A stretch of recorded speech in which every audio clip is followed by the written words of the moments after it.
नाजरीन, आपका मेरे YouTube channel A to Z info पर खैर मकदम है। आज हम फिर एक उर्दू क़वायद बुनियाद के मारूज़ू सवालात के साथ आपके बीच हाज़िर हैं। ये सारे क्वेश्चंस आपके जो आज मैं कराऊंगा वो सारे क्वेश्चंस टेट के एग्ज़ाम्स में पूछे जा चुके हैं। डिफरेंट टाइप स्टेट्स के एग्ज़ाम्स जो होते हैं उसमें ये सारे क्वेश्चंस पूछे जा चुके हैं, तो इसे हम एक्सपेक्टेड क्वेश्चंस कह सकते हैं।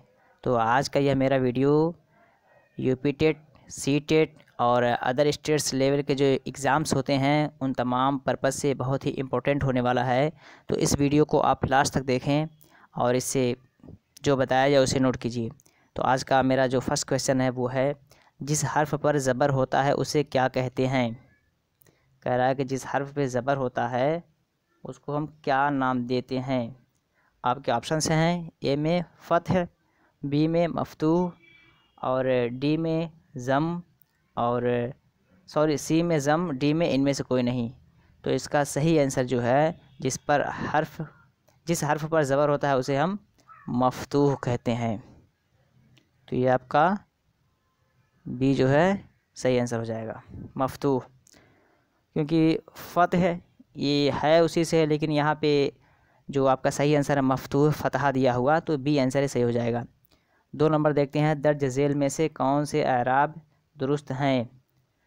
आपके ऑप्शंस हैं ए में इदक़, बी में अदक़ और सी में उदक़ा और डी में इदक़ा। तो दोस्तों इसका जो सही आंसर है ये अरबी का लफ्ज़ है, ये बी आंसर आपका सही हो जाएगा, जिसके माने होता है मोर एक्यूरेट, मतलब अधिक दुरुस्त सही इसके माने में है। तो ये जो एराब इसका है अदक़ा, ये सही है। 3 नंबर क्वेश्चन देखते हैं, जिस हर्फ पर तशदीद होता है उसे क्या कहते हैं। आपके ऑप्शंस हैं ए में मुशब्बह, बी में मशदूद और सी में मुशब्बह बिही और डी में मुशद्दद। तो पूछ रहा है जिस हर्फ पे तशदीद होता है उसे क्या कहते हैं। तो जिस पर तशदीद होगा उसे हम कहते हैं मुशद्दद। ये मुशद्दद आपका डी आंसर सही हो जाएगा। दोस्तों मशदूद ये भी इसमें मफ़ूल है, लेकिन जो टर्म इस्तेमाल होता है वो आपका मुशद्दद ही बोलते हैं जिस हर्फ पर तशदीद होता है। 4 नंबर देखते हैं, हुर्फ़ तहज्जी किसे कहते हैं। आपके ऑप्शंस हैं हुरूफ का मजमुआ और डी मुतहर्रिक अल्फाज, सी अलिफ से या तक के हरूफ और डी साकिन हरूफ का मजमुआ। तो मैं इसका आंसर पहले बता देना चाहता हूँ। इसका जो सही आंसर है वो है सी, अलिफ से या तक के हरूफ को हुरूफ तहज्जी कहते हैं।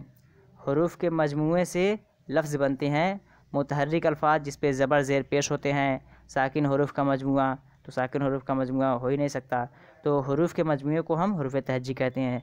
जिस तरह इंग्लिश में A to Z को अल्फ़ाबेट कहते हैं, उसी तरह उर्दू में हुरूफ तहज्जी जो होते हैं अलिफ से या तक, ये अल्फ़ाबेट होते हैं अंग्रेज़ी के हिसाब से, और उर्दू के हिसाब से हुरूफ तहज्जी। 5 नंबर क्वेश्चन देखते हैं, कह रहा उर्दू हुरूफ तहज्जी में हुरूफ शमसी के कुल कितने तादाद हैं। कह रहा है कि हुरूफ तहज्जी जो हैं हुरूफ शमसी और कमरी के हिसाब से उसके कितने तादाद हैं। तो सबसे पहले इसका आंसर मैं बता दूं, इसका जो सही आंसर है वो आपका है बी, 14 हैं। अब वो 14 कौन कौन हैं तो उसे भी आप नोट करना चाहें तो नोट कर सकते हैं। हुरूफ शमसी के जो 14 हुरूफ हैं वो हैं आपके ता, सा, ज़ाल, रा, ज़ा, सीन, शीन, स्वाद, ज़्वाद, तो, ज़ो, लाम, नून। ये 14 उसके हुरूफ हैं हुरूफ तहज्जी के। नेक्स्ट क्वेश्चन देखते हैं 6 नंबर, दर्ज झेल में से कौन सा हर्फ हुरूफ कमरी के झेल में आता है। आपके ऑप्शंस हैं ए में ज़ाल, बी में ज़ो और सी में जीम और डी में जो है वो आपका है ज़्वाद। तो दोस्तों इसका जो सही आंसर है वो आपका है सी, जीम जो है हुरूफ कमरी से आता है। तो ये आपका सही आंसर हो जाएगा। और इसके भी जो हरूफ हैं हरूफ क़मरी वो हैं बा, जीम, हा, खा, ऐन, गैन, फ़ा, क़ाफ़, काफ, मीम, वाव, हा, ये हरूफ क़मरी हैं। और ये टोटल आपके होते हैं 13। ये टोटल 13 होते हैं हरूफ क़मरी। नेक्स्ट क्वेश्चन देखते हैं 7 नंबर। जिन हरूफ पर एराब होते हैं उन्हें क्या कहते हैं। कह रहा है कि जो हरूफ होते हैं और उन पे जो एराब लगे होते हैं उन्हें हम उर्दू में क्या कहते हैं। आपके ऑप्शंस हैं ए में मोरब, और बी में मुतहर्रिक, सी में कसरा, डी में इनमें से कोई नहीं। तो जिस हरूफ पर एराब होता है दोस्तों, एराब फ़तहा, कसरा, ज़म्मा, तनवीन जो होता है उसे एराब कहते हैं। तो वो जिस पर एराब होता है उसे हम कहते हैं मुतहर्रिक। तो ये बी आंसर आपका सही हो जाएगा। 8 नंबर देखते हैं। साख्त के एतबार से लफ्ज़ की कितनी किस्में हैं। How many types of words are there according the structure. कह रहा है स्ट्रक्चर के अकॉर्डिंग जो लफ्ज़ हैं वर्ड हैं उसके कितने प्रकार होते हैं। आपके ऑप्शंस हैं ए में 3, और बी में 5, सी में 2, डी में इनमें से कोई नहीं। तो लफ्ज़ की जो प्रकार होते हैं वो होते हैं 2। तो ये आपका सी आंसर जो है, ये सी आंसर जो आपका है सही हो जाएगा, यानी 2। वो कौन है। एक हो मुफ़रद, मुरक्कब। मुफ़रद वो कहते हैं जो अकेले हो, और मुरक्कब उसे कहते हैं जो 2 के मिलने से तैयार हो। 2 के मिलने से जो तैयार होता है उसे मुरक्कब कहते हैं। 9 नंबर देखते हैं। ज़ेल में से मुफ़रद लफ्ज़ कौन सा है। कह रहा है कि ज़ेल में से मुफ़रद लफ्ज़ यहाँ पे कौन सा है। आपके ऑप्शंस हैं गुलिस्तान, बी आबो गुल, और सी शौहर, डी खूबसूरत। तो दोस्तों ये गुलिस्तान, आबो गुल, खूबसूरत ये दो अल्फाज से मिल के बने हैं। जैसा मैंने बताया कि मुरक्कब उसे कहती है 2 लफ्ज़ से मिल के बने। तो ये सारे के सारे, गुल अलग है, सेता अलग है। गुल के माने फूल, सेता माने बागीचा। गुलिस्तान फूलों का बागीचा। आबो गुल, आब माने पानी, गुल माने फूल। तो ये दो लफ्ज़ों का मुरक्कब है। खूबसूरत तो ये भी खूब अलग है, सूरत अलग है। लेकिन ये शौहर जो है ये आपका मुफ़रद है, इंडिविजुअल है। तो ये आपका यहाँ पे आंसर सही हो जाएगा, शौहर, हस्बैंड। 10 नंबर देखते हैं। इनमें से कौन मुरक्कब लफ्ज़ है। आपके ऑप्शंस हैं ईमानदार, बी शाम, और सी रोज़, और डी हाथ। तो दोस्तों अभी आपने ऊपर देखा मुफ़रद शौहर जिस तरह है, अब यहाँ पे मुरक्कब जो 2 लफ्ज़ के मिलने से बने। तो देखिए शाम, रोज़, हाथ ये सारे के सारे आपके मुफ़रद हैं। शाम के माने इवनिंग टाइम, रोज़ माने डे, हाथ माने हैंड। तो ये लेकिन ईमानदार जो है, हॉनेस्ट, ये आपका ईमान अलग है, दार अलग है। ईमान रखने वाला यानी हॉनेस्ट। तो ये आपका 2 लफ्ज़ों से मिलके बना है। तो ये आपका आंसर सही हो जाएगा ए। 11 नंबर देखते हैं। जिस हरूफ के लिए हरूफ इल्लत के लिए कौन सा लफ्ज़ इस्तेमाल होता है। आपके ऑप्शंस हैं ए में कलिमा, बी में मुहम्मल, और सी में मुसव्वह, और डी में मुसम्मा। तो इसका सही आंसर जो है वो आपका है मुसव्वह। हरूफ इल्लत के लिए जो लफ्ज़ इस्तेमाल करते हैं उसे वो मुसव्वह होता है। क्योंकि कलिमा की 3 किस्में हैं, इस्म, फ़ेल, हर्फ, और मुहम्मल उसे कहते हैं जिसका कोई जो माना ख़ेज़ ना हो, जिसका कोई माना ना निकले। लेकिन हरूफ इल्लत जो इस्तेमाल होता है वो मुसव्वह से उसका ताल्लुक़ होता है। और 13 नंबर क्वेश्चन देखते हैं। हाय मुख्तफ़ी का इस्तेमाल कहाँ होता है।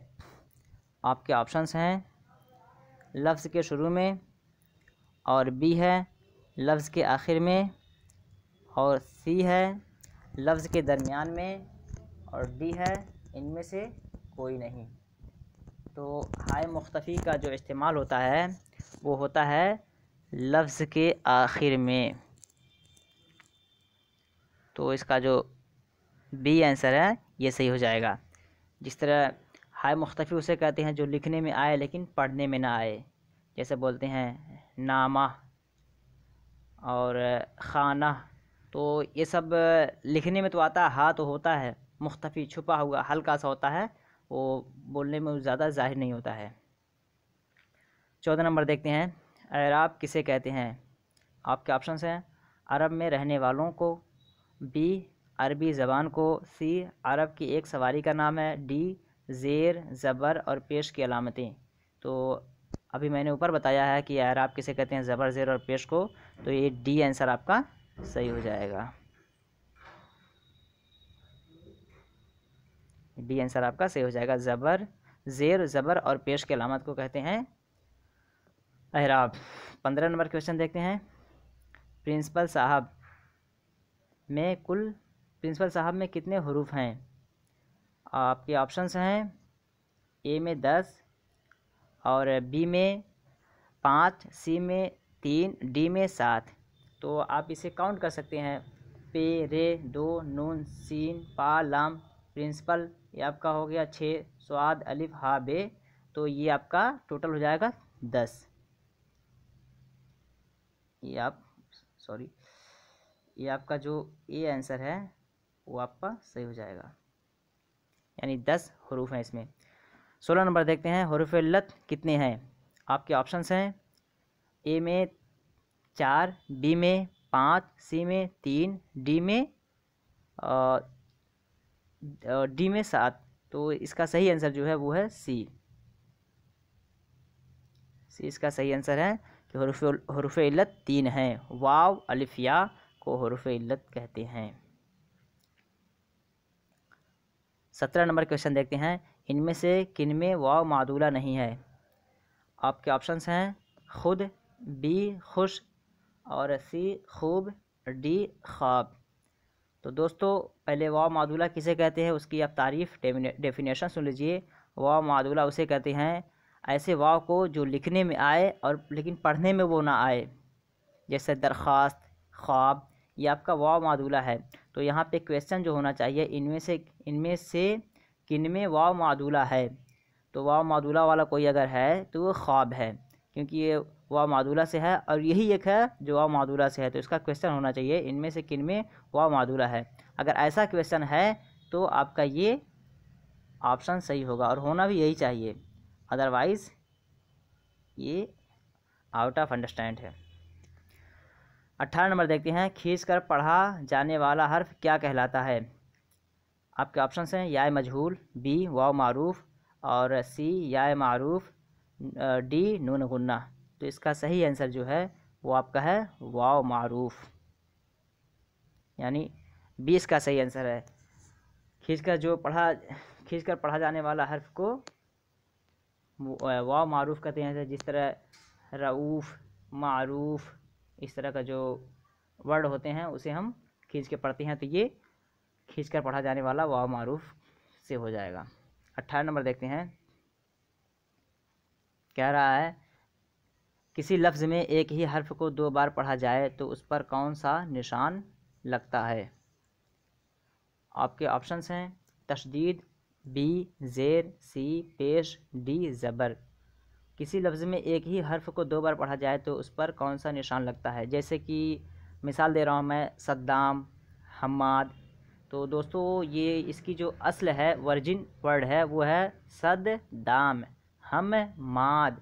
उर्दू का एक कायदा है कि अगर 2 हरूफ एक जैसे हो जाएं तो एक को दूसरे में इदगाम कर देते हैं।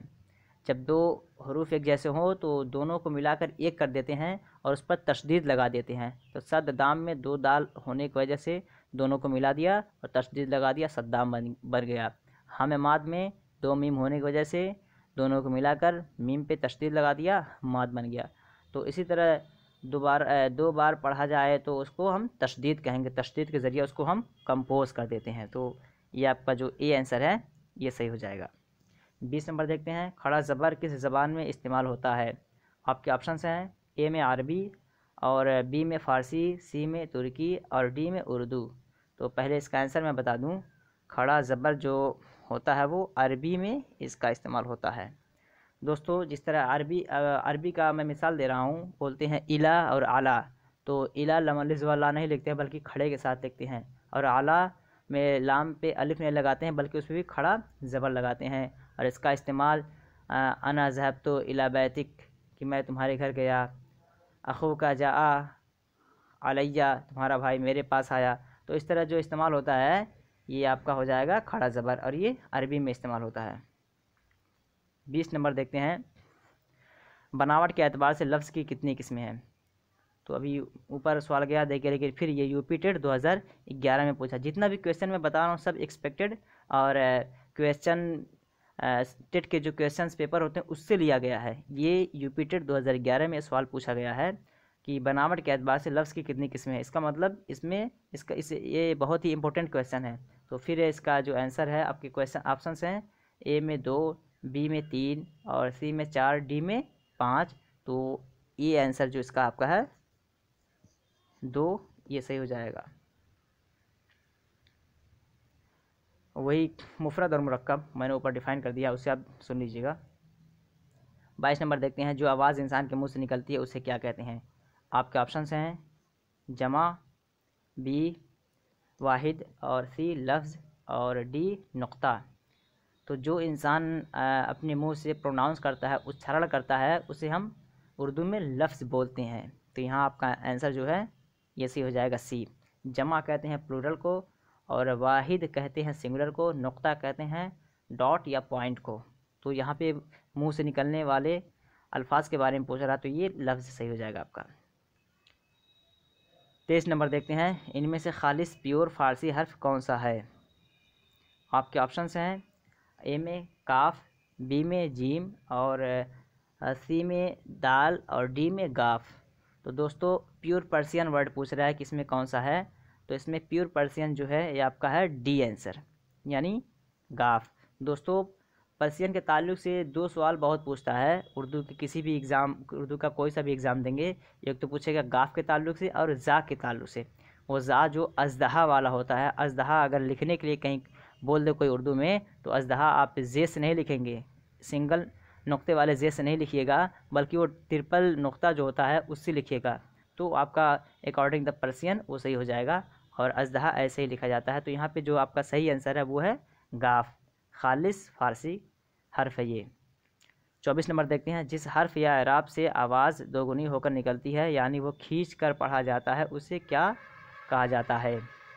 आपके ऑप्शंस हैं नून गुन्ना, बी मद, सी ज़ेर और डी खड़ा ज़बर। तो नून गुन्ना बोलते हैं जैसा गन्ना, अन्ना, तो इसमें जो है ये हो जाएगा नून गुन्ना वाले से। ज़ेर कहते हैं नीचे जो हरकत होती है। खड़ा ज़बर को मैंने डिफ़ाइन ही कर दिया अरबी के ताल्लुक से कि अरबी में उसका इस्तेमाल होता है इला आला, मिसाल के ज़रिए भी दे दिया। मद जो है मद जिस चीज़ पे आ जाता है उसकी आवाज़ दोगुनी हो जाती है, जैसे है आप, आमद, तो इस तरह इसकी आवाज़ बढ़ जाती है, तो इसे इसका आंसर मद हो जाएगा। ठीक है। 25 नंबर देखते हैं, बामाना लफ्ज़ क्या कहलाता है। मीनिंगफुल वर्ड जो होता है उसे क्या कहते हैं उर्दू के टर्म में, उर्दू के इस्तिलाह में। आपके ऑप्शंस हैं लफ्ज़ मुहम्मल और बी इसमें ख़ास, सी सिफ़त, डी लफ्ज़ मौजू। तो बामाना लफ्ज़ को हम लफ्ज़ मौजू कहते हैं, इसलिए कि लफ्ज़ मुहम्मल जो होता है बामाना ना हो, माना ख़िज़ ना हो। सिफ़त कहते हैं ख़ुसूसियत से इसका ताल्लुक़ होता है। इसमें ख़ास को मैंने डिफ़ाइन कर दिया, लेकिन यहाँ आंसर जो आपका है ये आपका है लफ्ज़ मौजू। इसमें ख़ास की जो किस्में हैं कुन्नियत है, तखल्लुस है, लक़ब है, उसको मैंने अपने प्रीवियस वीडियो में अच्छी तरह डिफ़ाइन किया है। इसको वाज़ेह तरीके से समझने के लिए आप मेरे डिस्क्रिप्शन में जाइएगा, मैं वहाँ पे प्लेलिस्ट दिया हूँ, मेरे सारे वीडियोज़ वहाँ पे अवेलेबल हैं, वहाँ से आप सारे वीडियोज़ को देख सकते हैं। चलिए चलते हैं नेक्स्ट क्वेश्चन की तरफ। जज़म का दूसरा नाम क्या है। आपके ऑप्शंस ए में मद, बी में ज़ेर ज़बर और सी में सुकून और डी में हरकत। दोस्तों जज़म ये अरबी का लफ्ज़ है जिसके माने होता है साकिन की। तो यहाँ पे उसके ताल्लुक़ से कोई वर्ड है तो वो सुकून है जिस पे कोई हरकत ना हो। तो ये आपका आंसर जो है सी सही हो जाएगा, यानी सुकून। सुकून का दूसरा नाम जज़म है और जज़म का दूसरा नाम सुकून है। तशदीद लगे अल्फाज क्या कहलाते हैं। आपके ऑप्शन मुशद्दद, बी मुसद्दस, और सी मुसल्लस और डी मुकल्लफ। तो इसका सही आंसर जो है वो है मुशद्दद। जिस पर तशदीद लगा होता है उसे हम मुसद्दस कहते हैं। मुसद्दस के माने होते हैं 6, मुसल्लस के माने होते हैं 3। तो यहाँ पे तशदीद के ताल्लुक़ से पूछ रहा है, तो जो इसका सही आंसर है वो आपका हो जाएगा ए। आज का आखिरी क्वेश्चन वो 28 नंबर है। कह रहा है कि दो मुतज़ाद लफ्ज़ों का मुरक्कब लफ्ज़, the composition of two opposite word as mentioned in the down see what are they. जो लिखे गए हैं उनमें से कौन दो मुतज़ाद अल्फाज हैं, उसे वाज़ेह करना है आपको। आपके ऑप्शंस समय अंजुम, बी देखभाल, और सी हार जीत, और डी राजपाट। तो दोस्तों ये शमा और अंजुमन, शमा रोशनी, अंजुमन मजलिस, तो इसका कोई ताल्लुक़ नहीं है, यानी ये मुतज़ाद है नहीं। देखभाल, केयरिंग, तो ये भी मुतज़ाद नहीं है। हार जीत, यहाँ ये सही आंसर इसका है हार और जीत। हार के माने हार जाना, रनर या लूज़र, और जीत के माने विनर। तो ये दोनों आपस में एक दूसरे के ज़िद हैं। राजपाट, हुकूमत, तो ये आंसर आपका सही नहीं है।